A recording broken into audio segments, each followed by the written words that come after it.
வணக்கம் நண்பர்களே. தனஸ்தானத்துல சூரிய பகவான் இப்ப இடப்பெயர்ச்சி ஆகிருக்கிறாங்க. இதனால ரிஷபராசி அன்புகளுக்கு இந்த மாதங்கள்ல எந்த மாதிரியான பலன்கள் இந்த ஆணி மாதங்கள்ல நீங்க பெற போறீங்கிறத பத்தி தான் இந்த பதிவுல நம்ம தொடர்ந்து பார்க்க போறோம். உங்களுக்கு இந்த ஆணி மாதங்கள்ல எந்த மாதிரியான பலன்கள் கிடைக்க போகுதுங்கிறத பாக்கிறதுக்கு முன்னாடி நீங்க எப்படிப்பட்டவங்க, உங்களுடைய வாழ்க்கையில எந்த மாதிரியான பலன்கள் எல்லாமே கிடைக்கும், இதை நாம இந்த பதிவுல சுருக்கமான முறையில பார்த்துடலாம். ரிஷபராசியோட அதிபதியா இருக்கக்கூடியவர் சுக்கர பகவான் தான். ரிஷபராசியில கிருத்திகை 2, 3, 4 பாதம், ரோஹிணி, மிருகசீரிஷம் 1, 2 பாதங்கள் அடங்கு இருக்கும். ராசிகள்ல ரிஷபராசி ஸ்தர ராசியா இருக்குது. குருவுக்கும் அடுத்தபடியா முழு சுப கிரகம் எதுன்னு கேட்டீங்கன்னா இந்த ரிஷபராசி தான். அழகுக்கும் திறமைக்கு சொந்தக்காரங்க யாருன்னு கேட்டீங்கன்னா இந்த சுக்கர பகவான் தான். அப்படிப்பட்ட சுக்கர பகவானே உங்களுக்கு ராசி அதிபதியா இருக்கிறதால சகல கலைகளும் உங்ககிட்ட இருக்கும். அழகானவங்களாகவும் நீங்க திகழ்வீங்க. ரிஷபராசி ஒரு பெண் ராசியா இருக்குது. இது நேர்த்தத்துவத்தை கொண்டிருக்கக்கூடிய சீதள சுபாவம் கொண்டிருக்கக்கூடிய ராசி. ரிஷபராசியில பிறந்தவங்க எல்லோரையுமே வசிப்படுத்தக்கூடிய அழகான தோற்றம் கொண்டிருப்பாங்க. நடுத்தர உயரமும் கம்பீரமான தோற்றமும் கொண்டிருப்பாங்க. அதே மாதிரி இவங்க சிறந்த முன்னுதாரணமாக திகழக்கூடிய நபர்கள்னே சொல்லலாம். பலவிதமான ஆற்றல்களை உள்ளடக்கக்கூடியவங்களாகவும் அமைதியின் சொரூபம் சொல்லலாம். ஆனால் எந்த அளவுக்கு அமைதியாக இருக்கிறாங்களோ அந்த அளவுக்கு இவங்களுக்கு கோபம் வரும். அதாவது சாது மிரண்டா காடு கொள்ளாதுன்னு தகுந்த மாதிரி தான். இவங்களோட பொறுமையை மட்டும் சோதிக்கிட்டா அவ்வளவுதான். இவங்க எப்போதுமே ஒரு தனிப்பட்ட குணங்களோடையும் சுயநலவாதி இல்லாமல் இருப்பாங்க. உண்மையானவங்களாகவும் அதே மாதிரி அழகானவங்களாகவும் நல்ல கையெழுத்து கொண்டவங்களாகவும் இருப்பாங்க. வாழ்க்கையில முதல் பாதையில போராட்டம் இருந்தாலுமே கடினமான உழைப்பால பல சாதனைகளை இவங்களுடைய வாழ்க்கையில செய்ய முடியும். அதே மாதிரி இவங்க எப்போதுமே ஒரு தனிப்பட்ட குணங்களோடையும் பெரியவங்களுக்கு மரியாதை கொடுக்கக்கூடிய குணம் கொண்டிருக்கவங்களும் இருப்பாங்க. இப்படிப்பட்ட குணங்களை எல்லாம் கொண்டிருக்கக்கூடிய இந்த ரிஷபராசி அன்புகள் இந்த ஆணி மாதங்களில் தொடர்ந்து என்ன மாதிரியான பலன்களை பெற போறீங்கிறத பார்க்கறதுக்கு முன்னாடி பொதுவாகவே இன்னைக்கு இருக்கிற சூழ்நிலையில நாம் தொடர்ந்து பல்வேறு விதமான பிரச்சனைகளை நம்ம வாழ்க்கையில சந்திச்சுக்கிட்டு தான் இருக்கிறோம். அப்படி நீங்களும் உங்க வாழ்க்கையில அடுத்தடுத்து பிரச்சனை சந்திக்கக்கூடிய நபராக இருந்தா இந்தியாவிலேயே சிறந்த ஜோதிடராக சொல்லப்படுற பவன் நம்பூதிரி அவர்களை தொலைபேசி மூலியமா தொடர்பு கொண்டு உங்களுடைய பிரச்சனைகளுக்கு நீங்க தீர்வு காணலாம்.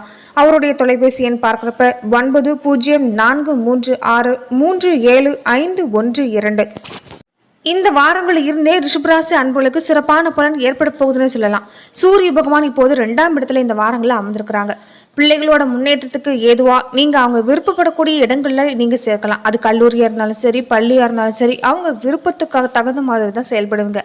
சந்திரனோட இடப்பெயர்ச்சி இருக்கிறதால வியாபாரம் மாதிரி விஷயங்கள் கூட உங்களுக்கு நல்ல முன்னேற்றம் இருக்கும். உடல்நிலையில சின்ன சின்ன பிரச்சனை மட்டும் அப்பப்போ வந்து போகும். அதனால தொடர்ந்து ஆரோக்கியமான உணவை நீங்க எடுத்துட்டு வர்றது நல்லது. உடலை எப்போதுமே நீரேற்றமா வச்சிருந்தீங்கன்னா கூடுதல் சிறப்பா இருக்கும். செவ்வாய் 12ஆம் இடத்துல அமர்ந்துக்கிறாங்க. இதனால வெளியூர் பயணம் அவ்வளவு பலன் கிடைக்காத மாதிரி தான் இருக்குது. அதனால தேவையில்லாத பயணத்தை தவிர்க்க பாருங்க. புதன் 2ஆம் இடத்துல இருக்கிறதால வீட்டில் இனி சுபகாரியங்கள் நடக்கக்கூடிய வாய்ப்பு இருக்குது. பிரிந்து போன உறவு கூட ஒன்று சேரக்கூடிய காலகட்டம் தான். குரு 1ஆம் இடத்துல இருக்கிறதால பணவரவு தாராளமாகவே இருக்கும். தொழில் துறையில் கூட நீங்கள் எதிர்பார்த்ததை விட அதிக லாபம் பார்க்கக்கூடிய வாய்ப்பும் தொடர்ந்து நீங்கள் தொழிலில் கவனம் செலுத்திட்டு வர்றது நல்லது. தேவையில்லாத மன உளைச்சலை சந்திக்காதீங்க. அதே மாதிரி மனசை அலைப்பாய விடாதீங்க. தொடர்ந்து தொழிலை மட்டும் கவனம் செலுத்திட்டு வந்தீங்கன்னா வெற்றிக்கான பிரகாசமான வாய்ப்பு உங்களுக்கு இருக்குது. சுக்கிரன் 2ஆம் இடத்துல இருக்கிறாங்க. இதனால மனம் விட்டு பேசுறதா நல்லது. பெண்களோட மனதை நீங்க கவரக்கூடிய வாய்ப்பு பெரும்பாலான ஆண்கள் பெற்றிருக்க போறீங்க. அதாவது காதலிக்கக்கூடிய நபர்களா இருந்தா உங்களுடைய காதல் வாழ்க்கை இப்போது சிறப்பா இருக்கும். தங்க நகை வாங்கக்கூடிய வாய்ப்பும் இந்த மாசங்கள்ல பெற போறீங்க. சனி 10ஆம் இடத்துல அமர்ந்திருக்கிறாங்க. தனியார் துறை ஊழியர்கள் கூட நீங்க கவனமா வேலை பார்க்கக்கூடிய அவசியம்தான். நிலம் மாதிரி விஷயம் கூட உங்களுக்கு இந்த மாசங்களில் கொஞ்சம் வழக்கு மாதிரி விஷயங்களை சந்திக்கலாம். அதனால கொஞ்சம் கவனமா இருங்க. ராகு 11ஆம் இடத்துல இருக்கிறாங்க. எதிர்பாராத இடத்துல இருந்து கூட உங்களுக்கு பணம் கிடைக்கும். உங்க தேவைக்கு தகுந்த மாதிரி பணமும் அமையும். கேது 5ஆம் இடத்துல இருக்கிறதால வியாபாரத்துல இருந்துட்டு வந்த போட்டி எல்லாமே இனி நீங்கக்கூடிய காலகட்டம் தான். தொடர்ந்து ரிஷபராசி அன்புகளுக்கு நட்சத்திர பலனா பார்க்கிறப்ப கார்த்திகை 2, 3, 4 பாதங்களை உடையவங்களுக்கு அதிர்ஷ்டக்காரகன் சொல்லக்கூடிய சுக்கிரனும் ஆத்மக்காரகன் சொல்லக்கூடிய சூரியனும் இவங்களுடைய அம்சத்தில் தான் நீங்க பிறந்திருக்கிறீங்க. உங்களுக்கு நினைச்சதை சாதிக்கக்கூடிய சக்திங்கிறது எப்போதுமே இருக்குது. அதனால நீங்க எப்போதும் நேர்மறையான சிந்தனையை வளர்த்துக்கிட்டு வர்றது நல்லது. இந்த மாசம் ஆணி மாதங்களும் உங்க வாழ்க்கையில அதிர்ஷ்டமான மாதமாக தான் இருக்க போகுது. உங்க ராசிநாதன் தனஸ்தானத்துல சந்திருக்கிறாங்க. இதனால இது வரைக்கும் பல சங்கடங்களை நீங்க சந்திச்சுட்டு வந்திருப்பீங்க. அது எல்லாமே இனி விலகி பணவரவு அதிகரிக்கக்கூடிய சூழ்நிலை தான். கூடவே பொன்பொருள் சேர்க்கை இருக்கும். ஜீவனஸ்தானத்துல சந்திரிக்கக்கூடிய சனி பகவான் ஜூன் 19க்கு அப்புறமா வக்கரமடைகிறதால நீங்க செஞ்சுட்டு இருக்கக்கூடிய தொழில் உத்தியோகத்துல இது வரைக்கும் இருந்துட்டு வந்த நெருக்கடிகள் எல்லாமே விலகக்கூடிய சூழ்நிலை உண்டாகும். நீங்க செஞ்சுட்டு இருக்கக்கூடிய முயற்சியில் கூட வெற்றி கிடைக்க போகுதுன்னு சொல்லலாம். பணிபுரிகிற இடத்துல கூட இது வரைக்கும் ஏற்பட்டிருந்த நெருக்கடி விலகி உங்களுடைய எதிர்பார்ப்புக்கு தகுந்த மாதிரி வாய்ப்பு அமையும். கூடவே குலதெய்வ அருளுங்கிறது உங்களுக்கு பரிபூர்ணமாக இருக்குது. அதனால உங்கள் தேவை அனைத்தையும் உங்களால் பூர்த்தி செய்ய முடியும். லாபஸ்தானத்தில் சந்திரிக்கக்கூடிய ராகு இருக்கிறதால பொருளாதார நிலைன்னு பார்க்குறப்ப அது முன்னேற்றத்தை ஏற்படுத்தக்கூடிய வகையில் தான் இருக்குது. வெளிநாட்டு தொடர்புமான விஷயங்கள் கூட உங்களுக்கு இந்த காலகட்டத்தில் ஆதாயத்தை உண்டாக்கி தரும்.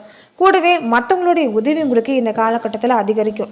நண்பர்களாக இருந்தாலும் சரி, உறவினர்களாக இருந்தாலும் சரி, உங்களுக்கு உதவி செய்ய ஓடோடி வருவாங்க. குருவோட பார்வைகளால் திருமண வயசில் இருக்கக்கூடியவங்களுக்கு வரன் வரக்கூடிய வாய்ப்பு அமைஞ்சிருக்குது. சரியான வரனை தேர்ந்தெடுக்கிறது நல்லது. குடும்பத்தில் சுப நிகழ்ச்சிகள் நடக்கக்கூடிய வாய்ப்பு இனி அடுத்தடுத்து நடக்கும். கலைஞர்களாக இருக்கக்கூடியவங்க புதுசாக ஒப்பந்தம் கையெழுத்தாகக்கூடிய வாய்ப்பு அமைப்போகுது. தொடர்ந்து நீங்கள் மகாலட்சுமி தாயாரை வழிபட்டு வந்தீங்கன்னா உங்கள் மனசில் இருக்கக்கூடிய வேண்டுதல் நிறைவேறும். ரோகிணி நட்சத்திரக்காரங்களுக்கு களத்திரக்காரங்கன்னு சொல்லக்கூடிய சுக்கிர பகவானும் மனக்காரங்கன்னு சொல்லக்கூடிய சந்திரனும் நீங்கள் இவங்களுடைய கூட்டணியால் பிறந்திருக்கிறதால எப்போதுமே உங்கள் உழைப்பால் வெற்றி பெறக்கூடிய வாய்ப்புங்கிறது அமையும். இந்த ஆணி மாதம் உங்களுக்கு அதிர்ஷ்டமான மாதம்னு சொல்லலாம். இது வரைக்கும் உத்தியோகத்தில் நீங்கள் சந்திச்சு வந்த நெருக்கடிகள் கூட இனி ஜூன் 19க்கு பின்னாடி விலகும். தடைப்பட்டுக்கிட்டு இருந்த பதவி உயர்வு, இடமாற்றம் எல்லாமே இனி உங்களுக்கு கை மேலே பாருன்னு தான் சொல்லலாம். தொழிலாக இருந்தாலும் சரி, வியாபாரமாக இருந்தாலும் சரி, லாபம் அதிகரிக்கும். ஜென்ம ராசிக்குள்ளேயே குரு சஞ்சாரம் செய்கிறதால கொஞ்சம் அப்பப்போ அலைச்சல் இருந்தாலுமே உங்களுடைய நிலை உயரத்தான் இந்த மாதிரியான மாற்றம் ஏற்படும். செல்வம், செல்வாக்கு இது எல்லாமே இனி வரக்கூடிய காலங்களில் அதிகரிக்கக்கூடிய சூழ்நிலை உண்டாகுது. அதே மாதிரி குழந்தை பாக்கியத்துக்காக இயங்கிக்கக்கூடிய தம்பதிகளாக இருந்தால் உங்களுடைய ஏக்கம் தீரக்கூடிய காலகட்டம். திருமண வயசில் இருக்கக்கூடியவங்களுக்கு கூட தகுதியான வரன் வந்து சேரும். பிள்ளைகளால் உங்களுக்கு நன்மை அதிகரிக்கக்கூடிய சூழ்நிலை தான். லாப ராகுவாலையும் உங்களுக்கு இந்த காலகட்டம் வருவாய் உயரும். வெளிநாட்டு முயற்சி கூட வெற்றியாகக்கூடிய வாய்ப்பும், எதிர்பார்த்த பணம் கைக்கு வந்து சேரும். ஒரு சிலருக்கு புதுசாக சொத்து சேரக்கூடிய வாய்ப்பு அமைஞ்சிருக்குது. அதே மாதிரி கோயிலோட வேண்டுதலை நிறைவேற்றிட்டு வாங்க, உங்களுக்கு நன்மையை நடக்கும். தம்பதிகளாக இருக்கக்கூடியவங்களுக்கு நீங்கள் கருத்து வேறுபாடை தவிர்க்கிறதும் பேச்சுவார்த்தையில் நிதானமாக இருந்துட்டு வந்தீங்கன்னாவே ஒற்றுமை உங்களுக்கு அதிகமாக தான் இருக்கும். கலைஞர்களாக இருக்கக்கூடியவங்க நீங்கள் செஞ்சுட்டு இருக்கக்கூடிய எந்த ஒரு முயற்சியும் வெற்றி கிடைக்கும். விவசாயிகளாக இருக்கக்கூடியவங்க பணியில் தொடர்ந்து நீங்கள் கவனம் செலுத்திட்டு வாங்க, அதுதான் உங்களுக்கு நல்லதாக அமையும். தொடர்ந்து நடராஜ பெருமானை வழிபட்டு வந்தீங்கன்னா உங்கள் வாழ்வில் பல நன்மைகள் உங்களால் உண்டாக்கி கொள்ள முடியும். மிருகசீரிஷம் 1-2 பாதங்கள் உள்ளவங்களுக்கு அதிர்ஷ்டக்காரகன் சொல்லக்கூடிய சுக்கர பகவானும், வீரியக்காரகன் சொல்லக்கூடிய செவ்வாய் பகவானும் இவங்களுடைய அம்சத்தில் பிறந்தவங்களுக்கு செய்கிற செயலில் எப்போதுமே வேகம், விவேகம், சாதிக்கிற திறமைங்கிறது அமைஞ்சிருக்குது. இயல்புலேயே உங்களுக்கு இந்த திறமை அமைஞ்சிருக்கிறதால எப்போதும் உங்களால் சாதனை செய்ய முடியும். இந்த ஆணி மாதம் உங்களுக்கு யோகமான மாதம்னு சொல்லலாம். உங்கள் ராசிநாதன் சுக்கிரன் 2ஆம் இடத்துல சாதகமான நிலையில் சஞ்சாரம் செய்கிறதால பண வரவு எதிர்பார்த்த அளவுக்கு தான் இருக்கும். பொன்பொருள் சேர்க்க இருக்கும். லாபசான ராகுவால் நீங்கள் நினைக்கிறது எல்லாமே நிறைவேற்றிக்கொள்ள உங்களால் முடியும். தொடர்ந்து விடாமுயற்சியோடு செஞ்சுட்டு வாங்க, வெற்றி கிடைக்கும். தொழிலில் இருந்துட்டு இந்த தடை கூட இன்னும் விலகு போகுது. வியாபாரம் கூட முன்னேற்றம் அடையக்கூடிய சூழ்நிலை தான். 7ஆம் இடத்துல குருவோட பார்வை அமைஞ்சிருக்கிறதால கூட்டு தொழில் செய்யக்கூடியவங்களுக்கு இது வரைக்கும் பல நெருக்கடிகளை சந்திச்சிருப்பீங்க. அது எல்லாமே விலகி லாபம் உண்டாக போகுதுன்னு சொல்லலாம். நண்பர்களாலையும் ஆதாயம் இந்த காலகட்டம் கிடைக்கும். நண்பர்கள் நீங்கள் கூப்பிட்ட குரலுக்கு ஓடோடி வரக்கூடிய காலம்தான். ஒரு சிலருக்கு புதுசாக சொத்து சேர்க்க கூட உண்டாகலாம். எதையுமே நீங்கள் தீர ஆலோசனை செஞ்சு செயல்பட்டு வாங்க, நன்மை கிடைக்கும். அதே மாதிரி இழுபறியாக இருந்துட்டு இருந்த ஒரு பிரச்சனை கூட ஒரு நல்ல முடிவுக்கு வரும். இன்றைய சூழ்நிலையில் இப்போ ஏற்பட்டிருக்கக்கூடிய பிரச்சனை கண்டு கலங்காதீங்க. இனி வரக்கூடிய காலம் உங்களுக்கு சிறப்பாக அமைப்போகுது. பெரியவங்களுடைய ஆதரவு உங்களுக்கு இனிமேலே நன்மை தரக்கூடிய வகையில் அமையும். கமிஷன் ஏஜென்சி மாதிரி வச்சிருக்கிறவங்களுக்கு கூட லாபம் உண்டாகக்கூடிய வாய்ப்பு அமையப்போகுது. குடும்பத்தில் இது வரைக்கும் நெருக்கடிகள் விலகும்.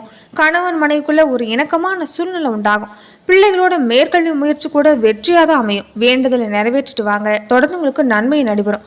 சனி பகவான் வக்கர அடைகிறதால அரசு அலுவலகளாக இருக்கக்கூடியவங்க இது வரைக்கும் இருந்துட்டு இந்த பிரச்சனை விலக போகுது. அலுவலக பிரச்சனை கூட ஒரு நல்ல முடிவுக்கு வரும். செல்வாக்கு உயரக்கூடிய காலகட்டம்னு சொல்லலாம். துர்க்கையை தொடர்ந்து நீங்கள் வழிபட்டு வந்தீங்கன்னா உங்கள் வாழ்க்கையில் இருக்கக்கூடிய சங்கடங்கள் எல்லாமே இந்த ஆணி மாதங்களில் தீரும். மொத்தத்தில் ரிஷபராசி அன்பர்களுக்கு இந்த மாதம் பொருளாதாரத்தில் நல்ல முன்னேற்றம் ஏற்படக்கூடிய மாதம் தான். பணம் சம்பாதிக்கிறது தொடர்பான விஷயங்களில் கூட முன்னேற்றம் ஏற்படும். எந்த ஒரு அளவுக்கு பணம் இருக்குதோ அந்த அளவுக்கு கூடவே கொஞ்சம் அப்பப்போ செலவு உண்டாகலாம். முடிஞ்ச வரைக்கும் சேமிக்கிற பழக்கத்தை எப்போதும் வச்சுருங்க. வீண் விரயங்களை செய்கிறதையும் தவிர்த்துட்டு வருது நல்லது. தொழில் செய்யக்கூடியவங்களா இருந்தால் புதுசாக வாய்ப்பு, ஒப்பந்தம் இது எல்லாமே தேடி வரக்கூடிய காலகட்டம் தான். வாய்ப்பை சரியாக பயன்படுத்தி கொள்ள பாருங்கள். வேலையில் இருக்கக்கூடியவங்க உங்களுடைய திறமையை வெளிப்படுத்துறதுக்கு வாய்ப்பு உண்டாகும். தொழிலில் கூட ஒரு நல்ல லாபம் கிடைக்க போகுது. அதனால நிதி நிலைமையும் அதிகரிக்கும். குடும்பத்தில் கணவன் மனைவிக்கிடையே கருத்து வேறுபாடு ஏற்பட வாய்ப்பு இருக்கிறதால ஒருத்தருக்கு ஒருத்தர் விட்டு கொடுத்து போகிறதா நல்லது. உடல் நலன்லையும் தொடர்ந்து கவனம் செலுத்திட்டு வாங்க. இந்த மாதம் மேலுமே உங்களுக்கு சிறப்பான பலன் எல்லாமே கிடைக்கணும்னு நினச்சிங்கன்னா சிவபெருமானை வழிபட்டு வந்தீங்கன்னா வாழ்வு தித்திப்பா அமையும். நன்றி நண்பர்களே. இந்த பதிவில் ரிஷபராசி அன்புகளுக்கு இந்த ஆணி மாதங்களில் தொடர்ந்து எந்த மாதிரியான பலன்கள் கிடைக்க போகுதுங்கிறத நாம் இந்த பதிவில் பார்த்தோம். மேலும் இந்த மாதிரியான பதிவுக்கு நீங்கள் இந்த சேனலை லைக் பண்ணுங்கள், ஷேர் பண்ணுங்கள், கமெண்ட் பண்ணுங்கள், மறக்காமல் சப்ஸ்கிரைபும் பண்ணிடுங்க.